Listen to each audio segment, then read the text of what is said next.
Hi, Michelle. How are you today? I'm doing well. Lindsay, how are you? I'm feeling great. Glad to be on the microphone recording. Michelle, where do you consume most of your news? Would you say that you consume a lot of news? And if so, where do you get it? Good question. I think I would say I do watch TV. I do watch, I switch around between different news channels on TV. Yeah.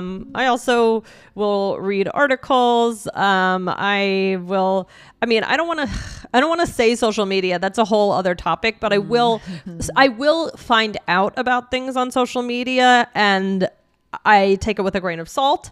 And I might investigate a little further, right? Because there's so much on social media nowadays that is just really messing with everything. What do you think, Lindsay? And where do you get your news? Yeah, 100%. Yeah, grain of salt. Take it with a grain of salt. Great bonus for today. Not taking it seriously. Really not taking it seriously. I agree. I do stay away from social media for news and just kind of in general. Sometimes I'll flip through Instagram for the dog videos, but that's pretty much it. That's good. I get my news definitely through podcasts. So I'm a big listener of The Daily, The Journal, The Wall Street Journal's podcast, Vox, Today Explained. These are some of the ones that I listen to on a daily basis. So that's really weird. And then sometimes I'll have maybe CNN on, but I've been trying to get away from that. The talking heads, Yeah. And then New York Times is always a tab open when I'm working, frankly, unfortunately. So yeah, that's what I do. Yeah. So today we have a really interesting listener question. This is going to be a different kind of episode. I'm really excited for this. But before we get into it, I want to read you some results that we had from a Spotify poll that we did a few weeks ago. So this was episode 2495, and it was, "Is being a trooper praised in your culture?" That was the name of the episode. So if you haven't listened to that one, definitely go ahead and do that. Lindsay, what was the poll? Yeah, the question was, have you ever broken a bone? Interesting. And so what were our results, Michelle? We roll out the results. It looks like we have a pretty safe audience here. Yes was 25% of you have broken a bone, and no was 74, and probably some decimal point, right? Let's just say 75% for no. So I forget, Lindsay, have you? I don't even want to jinx you. Yeah. Oh gosh, don't jinx me. No, I haven't. Well, I've had like a hairline. I don't think it was a break. It was like a little sprain of my wrist, but I think that doesn't count. So I'm going to say no. I've never broken a bone. I'm surprised it's so low on the yes, actually. I don't know. Me too. In my mind, everyone's broken a bone once in their lives. Yeah. So very interesting. Thank you so much for answering that question on Spotify. So let's get to the question from the listener. Lindsay, would you like to read it? Yeah, this is from YouTube. Don't forget, guys, another way to consume this show is over on YouTube. If you'd rather learn that way through watching us and the gestures and seeing Michelle and I on video, that would be the way to do it. So go over, search for All Ears English on YouTube, hit the subscribe button. So this comes from KKKK T2C7D. Is there any difference between the way CNN speaks and the everyday American spoken accent? So I'm going to assume this listener is talking about the actual, not so much the comment, like, they do the round tables at night. I assume that they're not asking about those people. I'm assuming they're talking about the anchors, like the news anchors. That's what I'm going to take it as. And I took it more like, this may not be a question of accent that you're wondering about. It may be about the word cadence. Yes. Right, Lindsay, what is the cadence? Yeah, so the cadence is about the song. I mean, how something sounds, the rhythm, the flow, the ups and downs. And we just released our brand new pronunciation course talking all about this, right? Yeah. Right. So we can talk about accent in just a second as well, but to me, that's really the difference. Not necessarily how they speak, like with their accent and changing anything about their actual accent, but more so about just the certain special way. Like we're going to talk more about this, like how they actually sound, the song of what, that's how I always think of it, as a song.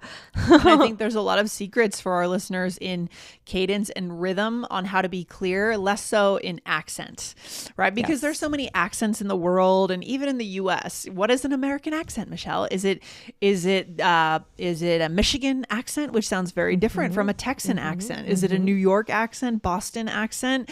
You know, what is an American accent? So we spend our time looking more at cadence and rhythm to be clear. Right? Absolutely. Yeah. Guys, make sure you hit the follow button wherever you are listening to All Ears English to make sure you don't miss anything. If you're here on YouTube, hit the subscribe button. However you like to listen, hit follow, subscribe. Make it easy on yourself. For sure. Good stuff. But yeah, I mean, Lindsay, when you see this question, I mean, do you know what this listener is asking? Basically, like, have you noticed that there's a special way that newscasters speak, anchors? Yeah, of course. And it's always fun. And sometimes you can imitate it a little bit and have fun with it. There is a newscaster cadence for sure. Yes. And I don't think it's anything like a typical, I mean, if you went to a party and started talking like a newscaster, you're trying, I mean, no, we don't talk like that in everyday life. No, exactly. So again, maybe in talking heads, but certainly not, maybe like when people are just having a conversation, they're speaking in a more realistic way, as Lindsay mentioned, but not when they're reading a news story, they're broadcasting something. So there's, there's a special way of speaking if you are in broadcast news. And as far as accent goes, I would say that there might be a more standard accent, like kind of, like you don't, like, for example, you don't typically hear reporters having huge New York accents or unless it's maybe in local news. But for national, like you wouldn't necessarily, I don't think you would hear, I think it's just a little bit more standard, whatever that means. I think maybe Midwestern, I think, is maybe the more of the standard accent. I'm not sure. The Midwestern standard for the U.S., for a U.S. news anchor, you think? Yeah, I think I think it's mostly trying to be like a like more neutral. So like, I don't know that you would hear like a heavy Boston accent. Like maybe the person is from Boston, but maybe they kind of hide it a little. Yeah. Sometimes, but when I think of a Midwestern accent, I think of a very strong accent, like the Chicago accent. But I think I know what you're saying here, Michelle. My question is, when these news stations hire anchors, do they hire for the standard accent, or do they train a regional accent out? Like, do they train you to speak in a standard American accent and train out the regional accent for when you're broadcasting? I don't know. Yeah, which comes first, the chicken or the egg? I mean, if somebody is in broadcast school, is that something that they work on? I think they probably do work on this, but I don't know. So yeah, but in general, they speak very clearly with a lot of enunciation, maybe a little slower, maybe a little deeper, controlled, and really stressing the words, right? Not mumbling through anything. Yeah, for sure. I know, Michelle, you had an internship at a news station and you learned a little bit about this. Are there any secrets you're going to tell us about today?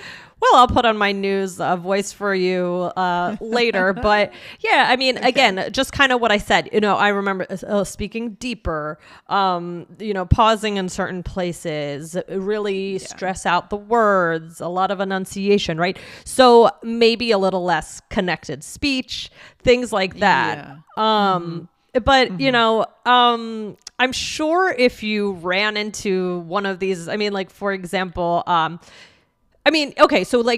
talk about maybe Anderson Cooper. The way he reads the news as a broadcaster is different than if you hear him on the New Year's show, when they're doing that, if you meet the two guys are always joking around. Andy Cohen. Yeah. So if you ran into Anderson Cooper on the street, he's not going to speak the same way he does when he's reporting live from a hurricane, it's not going to be the same way. They may be more casual in real life, have a certain accent, more natural sounding, less controlled, more casual. more connected speech, contractions, all of these things, just a little less formal. Yeah, and also the fact that they're reading off a teleprompter, right? Usually when they're in studio. So I think that naturally lends itself to just really isolating the words outside of typical conversational English. And it makes it a more stage-based English. Right.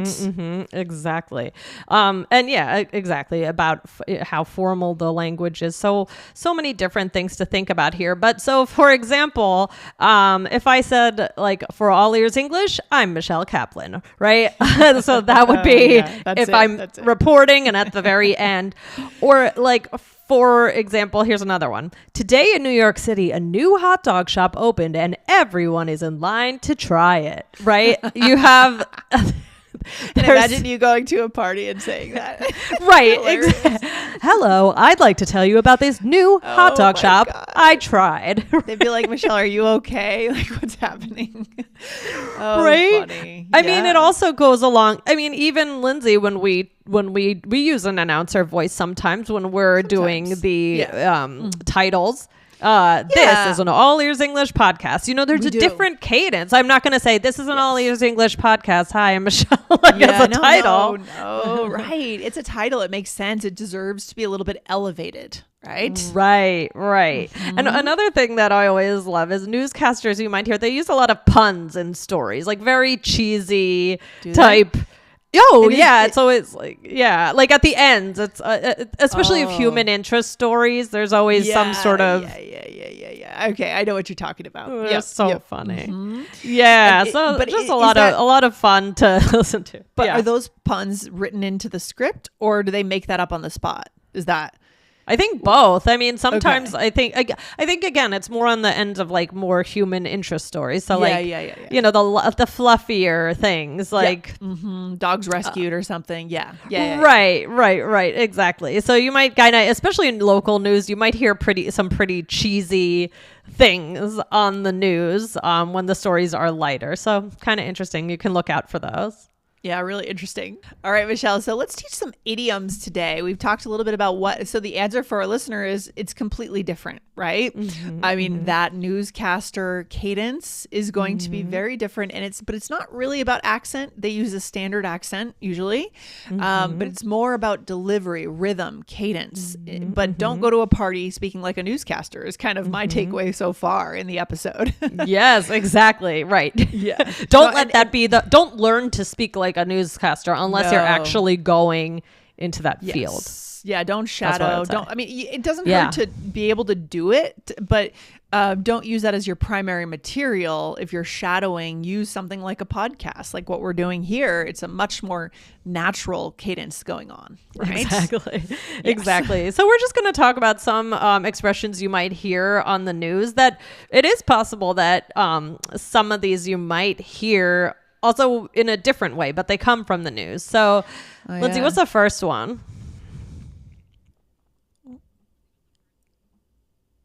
Yeah. So the first one here is breaking news, right? So people use this even just in casual life. And that's the funny part. So you'll hear this, you know, on CNN when there's, it feels like everything on CNN. Oh, I was going to say that too. on CNN, everything is and then breaking news. Breaking news. It didn't used to be that way. I really think they've really, they make a lot of money on the fact that everything is breaking news and everything's always red and flashing. But what does breaking news even mean? I realized we didn't explain. I mean, I guess it means something new that they just learned. Right? Yes. Something that just happened. Big new news. And especially election nights. Oh my God. Talk about just going crazy. Like we have enough new election update breaking. Like it's, oh my gosh. It's like you feel crazy at the end. But how do we use this in everyday life? So if you don't want to bring your announcer voice to a party, but you maybe want to use the vocabulary, how do you do that? You could say something like breaking news. Cliff got engaged. Yeah, that's fun. That's fun because you're taking something that you're nodding to the news, right? It's like a nod to the news, but you're applying it to your social life. That's kind of cool, I think. And you don't need to say it like a newscaster just because you take breaking news. You should you don't need to be like breaking news, everybody. Cliff got engaged, right? You don't need to do that.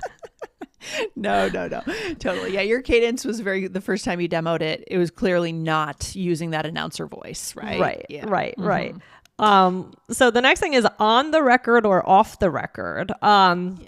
So this is about if something can be officially quoted, right? So you might hear somebody say like a source said off the record, right? It's about if you're allowed to share exactly a quote, right? Basically. Yeah. I'm sure there are all kinds of laws or rules that journalists follow in terms of what they can report and what they can't, and sources and all that stuff. So, but we do take this into our everyday life too, right? Yeah. Yeah. You know, maybe you might just say to your friend, off the record, I heard that, Mike and Carrie are getting divorced, right? Right. Yeah. Oh, no. Yeah. But on the news, like, or maybe a reporter might be talking to another reporter. They could say something like, I spoke to a reporter, but told him it was off the record, so don't worry.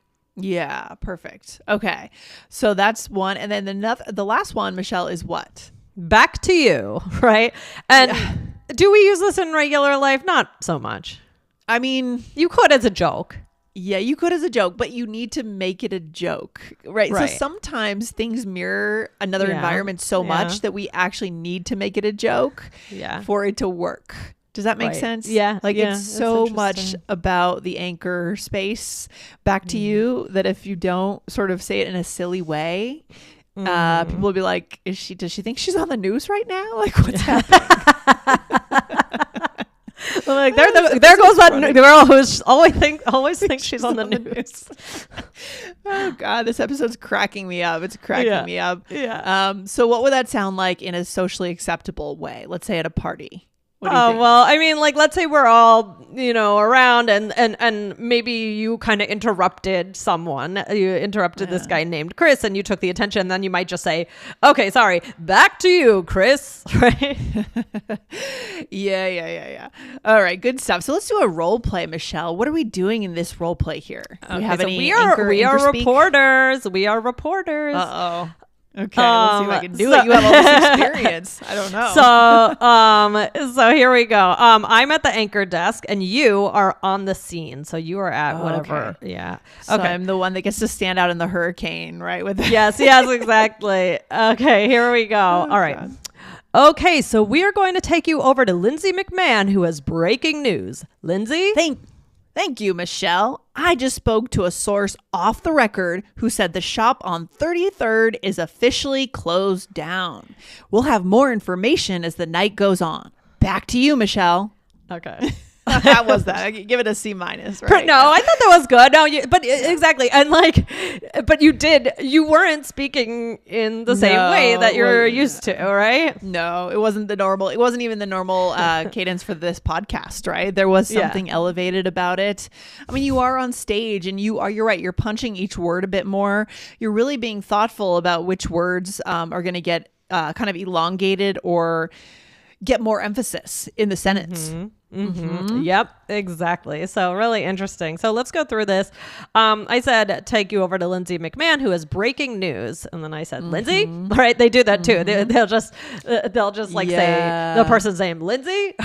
Right. I always wonder about that. Yep. And then I said, thank you, Michelle. I just spoke to a source off the record who said, and I just punched that a little bit. That's one of those key words, who said the shop on 33rd is officially closed down, right? And I added some emphasis there. I added a little drama, is officially closed down, okay? What else did I say, Michelle? Well, then you continued to share information, and then you said, back to you, Michelle. So nice. Yeah. So I feel like it's a very clear answer for our listener here on this. The way that anchors speak, anchor people, anchor women, anchor men, is not the way that people speak in normal conversation, right? Exactly. And it's a great example what you said earlier. Compare Anderson Cooper on New Year's Eve when he kind of riffs with Andy Cohen for hours at a time. Yes. They are like, I don't know, they're like two little boys just like joking around. Oh my God. And the cadence is nothing like when he's on CNN at 8 p.m. every night, right? Yes. As an anchor. Yeah. Exactly. So it's very interesting. The different hats we wear, the different ways. I mean, there are probably tons of different ways that we can go further into even. I mean, you speak in a different way in many different contexts. It's not just about the news. I mean, talking to, your boss, talking to, like, it's not like it's not, I think this is very stark, the difference. So not, yes, and not everything is this much, but there are slight differences sometimes depending on who you're talking to, level of formality, so many different things to listen out for. But I mean, this was such a good question, and really good to kind of observe that it seems like this listener was observing that there's something different about the way they talk on something different. TV. Well, that's a really important takeaway for our listeners here. I want to highlight what you said, Michelle. This could be an invitation to our listeners. You guys are at the right level to start to pay attention to cadence differences. As Michelle said, very stark difference. We hope you noticed it. But there are other environments. Let's say when you walk in to talk to your boss, then you walk out of your boss's office, then you talk to your coworkers in the corner, different cadence, right? Most of the time. That's something that's a little more subtle, but you should start to notice it, start to hear it, listen for it in other people. That's going to put you on the path to fluency, right? Exactly. All right, Lindsay, thanks for talking about this with me. This was a lot of fun. Thank you, Michelle, for your demo, your anchorwoman demos. Course. We love that. Thank you. And everybody, we hope that you've enjoyed this episode and that you have a great day. Love it. So good. All right, Michelle, talk to you soon. Have a good day. All right. Bye. Bye.